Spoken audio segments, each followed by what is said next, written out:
Hello, Marketing Menches, and welcome back to part 3 of how to increase your click-through rate. How do we get people to do what we want them to do when they're on our website or responding to any one of our marketing pieces?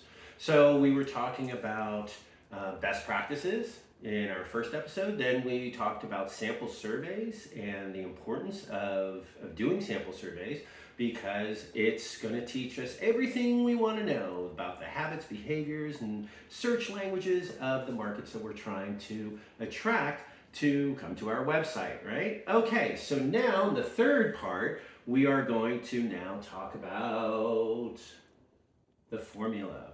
So, testing the waters, right? We want to see first, before we launch a call to action, how it's really going to resonate. So, we discussed the best practices at the beginning.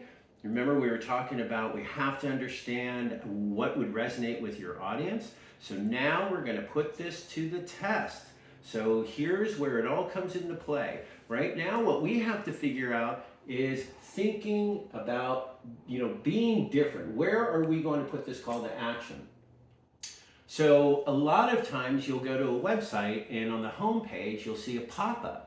And the call to action could be like, hey, I want your email, or hey, would you like to subscribe to whatever, become a member? It's invasive, right? Many times we go to a website, we're like, whoa, too soon, right? Okay, so that call to action is a fail because it was too soon. At least to ask for that, it was too soon. So when we talk about the best practices, here we are talking about where and when equals what. Where are we going to put this call to action? When are we going to introduce it? And what are we going to present to them in this call to action? Okay, so where are we going to place it? When? At what point of their user experience? And what are we going to provide for the call to action? Okay, so the next thing now is the relevancy to the page content. Now this goes back to when we land on a home page, or we feel like, wow, that just didn't feel right. It felt like it was too soon to be asking me for my information or for me to do something, right? So what is a call to action? A call to action doesn't have to be a sales-driven action that we want someone to take. So a lot of times for the home page, I want my call to action to just be, I want them to click on my links, right? So a call to action does not have to be sales driven. It just has to be clear what you want them to do. So on the home page, like I mentioned in a previous episode, the home page should be treated like an airport terminal, right? Everyone goes to that home page, and now we want to disperse them to where they want to go, right? So those quick links can come in very handy, and that is an excellent action, right? To get them to click and enjoy that call to action that you want them to use. So the relevancy, you got to make sure that page, that it's timely, it's appropriate to put that call to action on that page. Okay, then the next one is use fear of missing out, FOMO. So create titles and headers that are going to entice your viewer to want to participate in that call to action. Could be, for example, sign up for my early bird specials. Why? Oh, because I get discounts and I get a whole bunch of other like swag bags each month and all these great things, and all I have to do is give you my email address? Absolutely, that would create a fear of missing out, don't you think? I'd do it. Okay, and then also select the right colors in the layout. Remember we were talking in the very first episode in What's in Your Toolbox when we were defining the brand as well as the audience? There it is, right there. That's when all this starts coming into play, because now we have to use the right colors and the right layout that's going to create the right approach, right? So the other thing that we tend to forget when we are putting together a call to action is the we FM. What's in it for me? That's what you have to ask yourself. We FM. What's in it for me? Meaning, what's in it for the person I'm asking to do this action that I'm wanting them to take. So what you want to do is create a win-win for you and your consumer. Here's what I mean. Sometimes a call to action could be really offensive. And I'll tell you, there was one time in a small community when I lived up north, there was a young boy who was in an accident and really got messed up. And the pizza place in the local neighborhood said, hey, we want to help.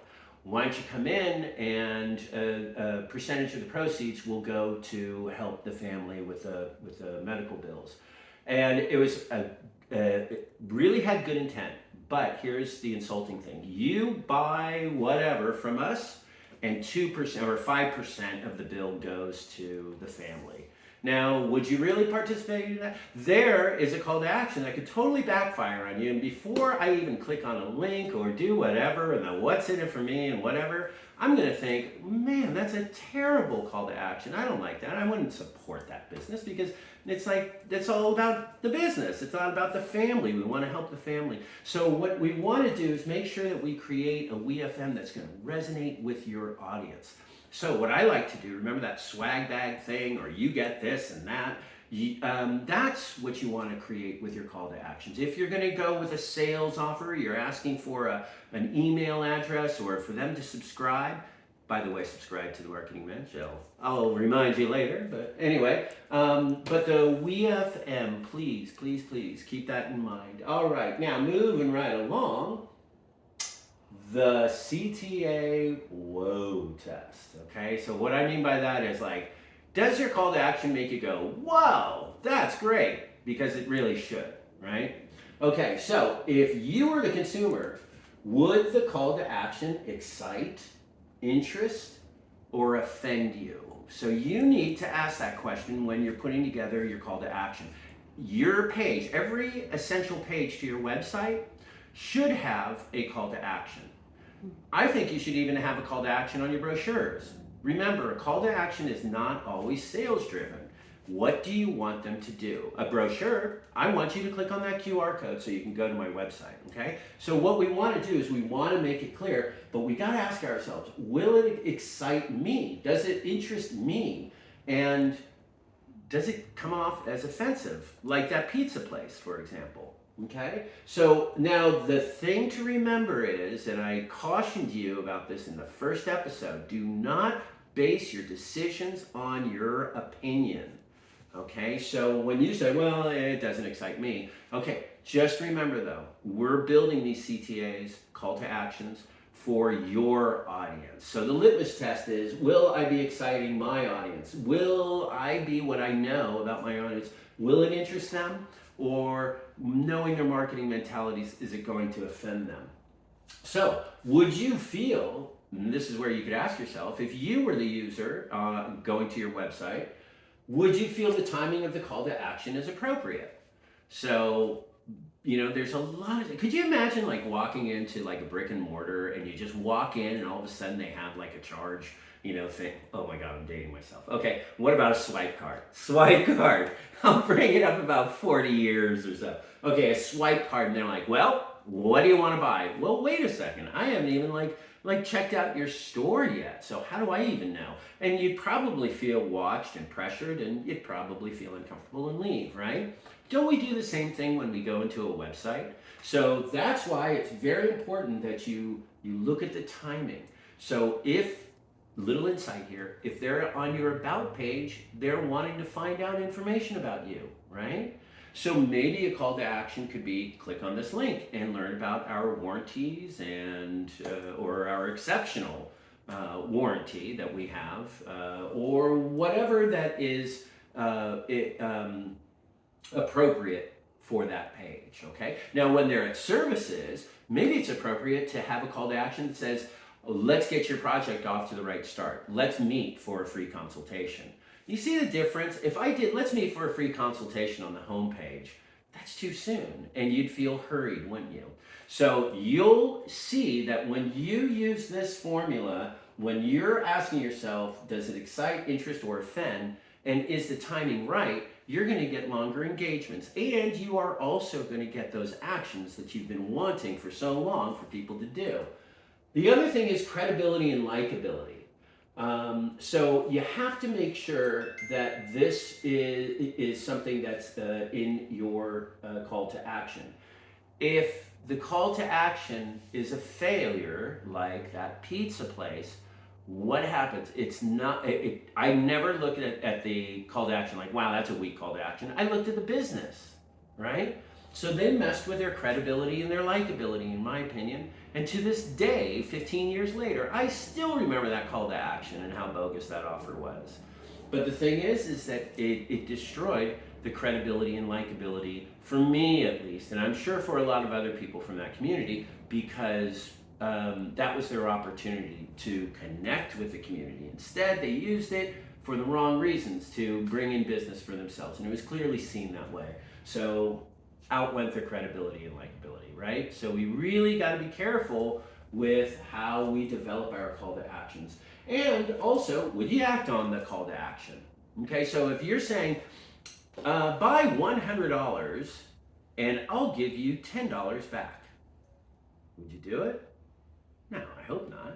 So that's a wimpy call to action, isn't it? So would you act on it? There's a lot of businesses that will still put that out. So you have to ask yourself these questions. Please do, because I don't want you making this stuff any harder than it needs to be. So remember, you should know the market and search language of your consumers before developing any of your marketing content. I think that a big mistake that business owners make is that they will be quick to discount. And that's not what you need to do. Remember, if you know your audience, maybe they're value-based, not so much driven by price, but they just want to know more about the product. So if we know about our market, and the more we know, the easier this stuff gets.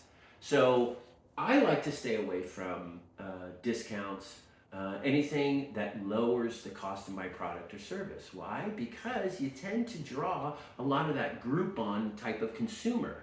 And then what? How hard is it going to be to get that consumer up from that 30% that you reduced, right? To get them on board.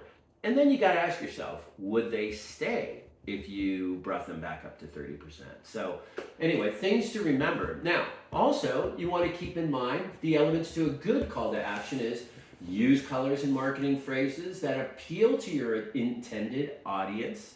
That means not to you, but to your audience. What if they like bouncing polka dots flying in on a page? Guess what we're going to do? We're going to be building a page with bouncing polka dots. But not if you like that, and then the audience doesn't like that, right? So we're not building things for you. We're building it for what we know about our audience. The other thing is have a timestamp to your call to action to give your consumers a sense of fear of missing out. A lot of businesses tend to make an offer and it's open-ended. Well, if it's open-ended, I'm not going to rush, right? But if I had a timestamp, limited time offer, or something like that, you know what I like to do? If I went into a business and I spoke to that business owner, I would say, thank you so much for your time. I really appreciated your insight. You know what?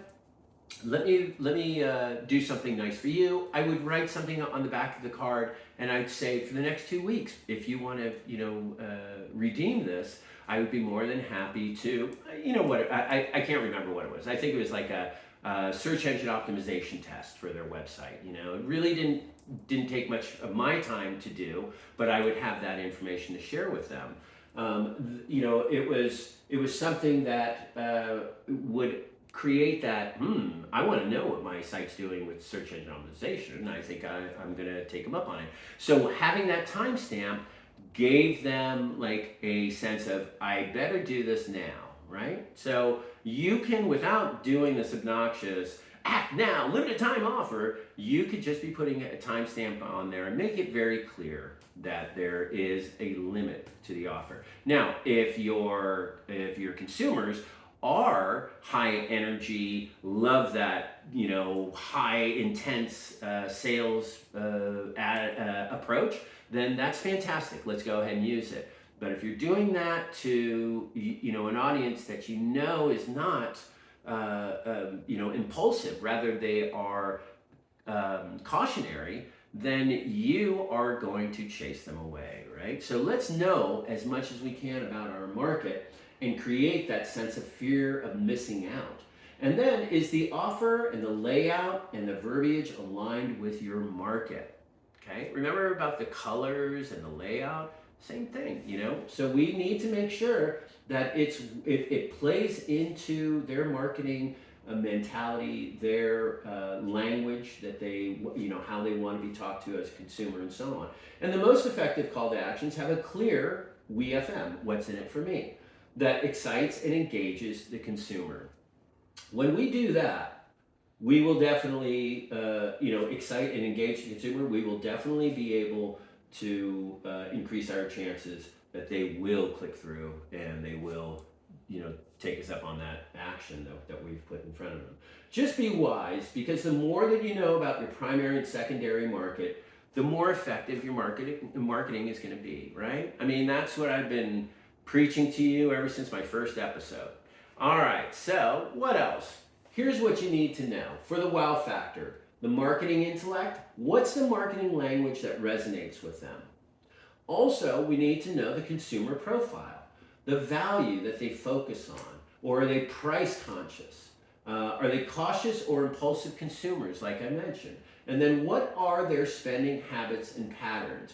Are they paycheck shoppers, meaning like every 1st and 15th is when you see the biggest burst in sales? Then we know something about our market. We know that we need to be putting these call to actions in place at or around that time, right? Okay, so those are very important things. And then, is the offer and the layout and the verbiage aligned with your market? Once again, and this is to help create that wow factor. All right, well, I love that. I'm sorry, I have to end on that one.